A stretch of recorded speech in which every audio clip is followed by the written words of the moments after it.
Bom pessoal, como sempre, o prometido é cumprido.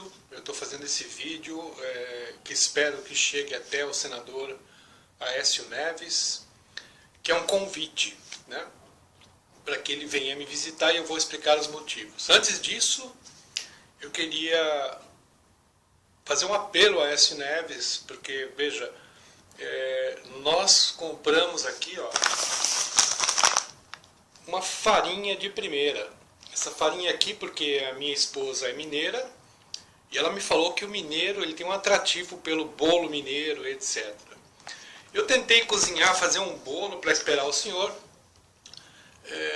mas a minha esposa, que é a real cozinheira da casa, foi lá e falou: olha, esse bolo não está cheirando bem.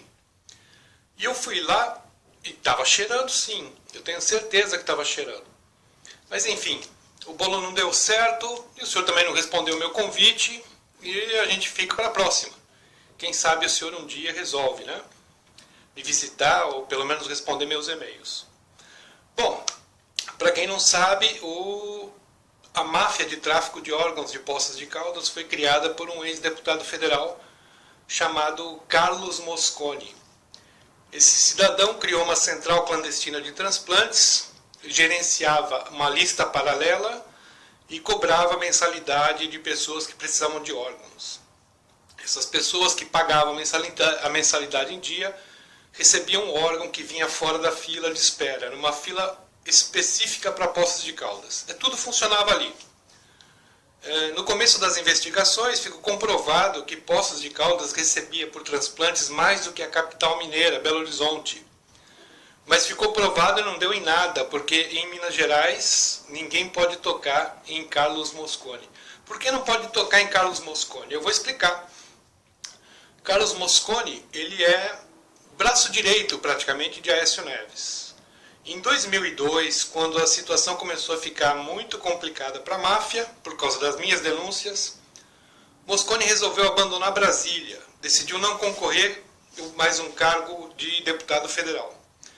Ele percebeu que ele precisava ir para a Assembleia Legislativa de Minas Gerais e para fortalecer ali o embate, né, e poder pressionar de perto as autoridades mineiras. Então ele fez isso, ele foi para lá, se elegeu deputado estadual, mas antes de entrar para deputado estadual, ele teve uma parceria com o nosso querido senador Aécio Neves, onde o Aécio Neves entregou para ele a FEMIG, que é a Federação Hospitalar de Minas Gerais. A primeira medida do Mosconi foi centralizar todo o sistema de transplantes na FEMIG. Ele queria controlar aquilo de perto, porque aquilo lá é muito rentável. Logo em seguida, estourou um escândalo em que 800 pessoas tiveram os exames fraudados na fila de transplantes de Minas Gerais, que também não deu em nada, né? Porque nunca dá em nada, é interessante. Então, sempre com o escudo do senador Aécio Neves, o Mosconi foi trabalhando aquele meio campo ali para que as coisas não fossem investigadas, para que tudo fosse abafado. Em 2002, nós tivemos lá em Poços de Caldas o Celso Daniel. O Carlos Henrique Marcondes foi o Celso Daniel de Poços de Caldas. Esse sujeito, coitado, trabalhava na Santa Casa como diretor administrativo e, obviamente, ele era forçado a fazer uma série de transações ilegais, da qual ele, inclusive, não concordava, mas ele tinha que fazer. E ele, um dia, ameaçou contar tudo. Contar, inclusive, quem era o principal beneficiário. E ele foi suicidado. Ele suicidou. Com 2 tiros, né? Ele deu 2 tiros nele mesmo. O tiro foi na boca, mas o crânio não estourou, de uma arma 38. Enfim, uma situação completamente estranha. Até porque os médicos que atenderam ele na emergência foram justamente os médicos acusados de tráfico de órgãos, inclusive um está preso. E as mãos desse administrador foi enfaixada com um líquido ácido, para que não pudessem fazer o teste residográfico. Hoje não é possível dizer se foi ele que disparou ou não. É tudo muito muito mafioso, né? A palavra, eu não consigo achar outra palavra, mas é muito mafioso. E essa estrutura toda, ela vem se desenrolando até hoje, não tem nenhuma conclusão, sempre tem alguém que vai lá e impede, sempre tem alguém que vai lá e causa uma morosidade proposital, e a gente não chega a um final dessa história. Agora, eu fiquei emocionado em saber que o senador, Vossa Excelência Aécio Neves, tenha se preocupado com os direitos humanos de um preso político na Venezuela. Porque não é justo, não é verdade? Uma pessoa que está lá presa, né, o senhor mostrou toda essa sensibilidade em ir lá e dar o apoio, mas ao mesmo tempo, em 2008, eu precisei sair do país por causa do seu grupo. Esse grupinho que você mantém lá, que você dá esse apoio político, né? Através de cargos para procuradores, cargos para delegados, né? Vão distribuindo à medida que a pessoa vai ajudando. E eu queria convidar o senhor para isso, porque eu pedi asilo em 2008 e acho que o senhor deve estar sensibilizado também com a minha situação, né? Mas até hoje eu não recebi nenhuma carta, não recebi um telegrama, um e-mail, nem sinal de fumaça. Parece que esse direito humano que o senhor se preocupa é meio seletivo, não é? Eu vejo que, inclusive, o Aloísio Nunes Ferreira foi com o senhor, a outra excelência, que algumas décadas atrás fazia treinamento militar em Cuba, agora está preocupado com os direitos humanos, não é? É uma coisa bem curiosa. Aloísio Nunes Ferreira, por sinal, ele era ministro da Justiça quando tudo isso contra o meu filho aconteceu. E tem uma carta no processo em que o Moscone pede para que o senhor, como ministro da Justiça, tome providências contra mim. Eu era um bandido perigoso, eu fiz uma denúncia de que mataram meu filho e me transformei num bandido perigoso. Aí afrontei os direitos humanos dos assassinos. Isso é crime, no Brasil é crime. Não pode fazer isso, né? Agora, se você participou de algumas décadas atrás assaltando trem pagadores, né, fazendo a luta armada, não, isso é tudo bem. Isso não tem problema nenhum. Agora, o estranho é que de repente vocês adotam essa postura de direitos humanos. Eu queria entender, eu fiquei tão emocionado. Não preciso nem ir muito longe. Eu fui lá, eu mesmo comprei a farinha, pensando em agradar o senhor, e não recebo nenhum e-mail, nada.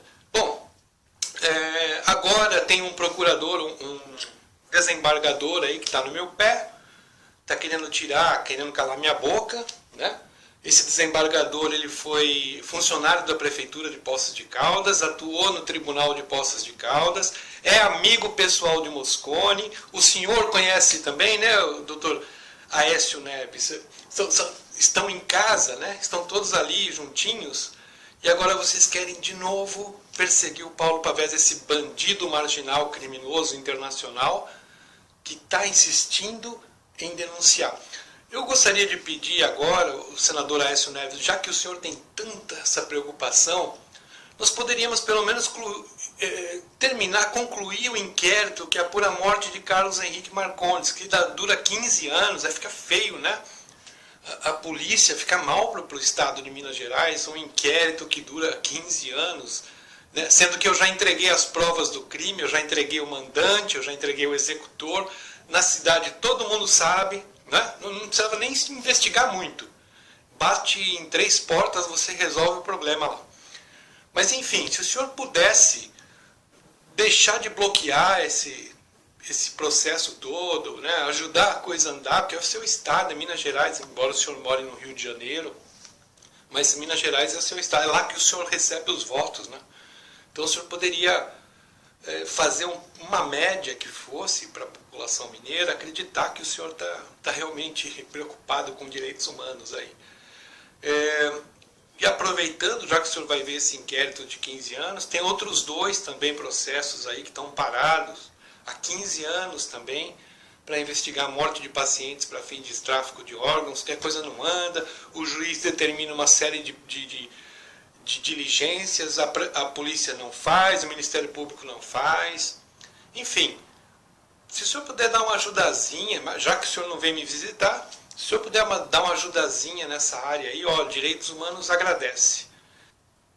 Aproveitando também a sua bondade, caro senador Aécio Neves, eu gostaria que o senhor desse uma palavrinha aí para todos nós a respeito da prisão do jornalista Marco Caroni, que vocês tiraram o site dele do ar porque ele fazia denúncias contra o senhor, contra o seu partido, contra essa máfia do judiciário que existe em Minas Gerais. E pouco antes de começarem as propagandas eleitorais, o site foi retirado do ar, Marco Caroni foi recolhido na prisão, onde teve um infarte, ficou lá por 1 ano quase, sem condenação nenhuma, porque em Minas Gerais condenado não vai preso, quem não é condenado vai, né? Depende do quanto a gente paga aí, do quanto a gente acerta, de quanto é o nosso poder, não é? Então gostaria que o senhor falasse um pouco sobre esse assunto, porque, poxa, foi uma afronta aos direitos humanos também desse jornalista que, infartado, ficou mantido preso, poderia ter ido para casa, poderia ter ido se tratar, porque nem condenação tinha, mas o senhor ali agiu com toda a força, né? O senhor foi bem forte mesmo, bem impulsivo, e só liberou o Marco Caroni quando acabou a eleição, que, diga-se de passagem, o senhor perdeu, né? Só para lembrar. Eu queria também mandar um abraço para o nosso querido procurador da República, Adailton Ramos do Nascimento, um que visita sempre o PSDB de Minas lá. Ele é o procurador que denunciou os médicos e depois, estranhamente, se tornou testemunha de defesa. Eu não sei como é que funciona, um acusador passa para o lado da defesa, enfim. Agora esse procurador também virou procurador-geral do Estado, não sei como é que ele conseguiu, né? Aliás, todas as autoridades que trabalharam no caso viraram alguma coisa de excepcional. José Jairo Gomes, o outro procurador que era quase um faxineiro dentro do Ministério Público, ele se transformou no procurador-geral eleitoral do Estado de Minas Gerais. Adailton Ramos, procurador-geral de Minas Gerais, federal. O Célio Jacinto, que trabalhou nas investigações da Polícia Federal, foi ser o coordenador do Comitê de Autossegurança em Brasília. Todo mundo virou estrela.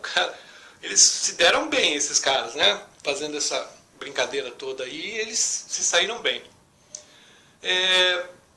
Enfim, fica o meu apelo. Eu estou muito emocionado em ver a sua luta pela dignidade dos direitos humanos. E caso o senhor mude de ideia e queira vir aqui me visitar com uma comitiva, farinha está guardada. A gente faz o bolo quando o senhor quiser. Abraço.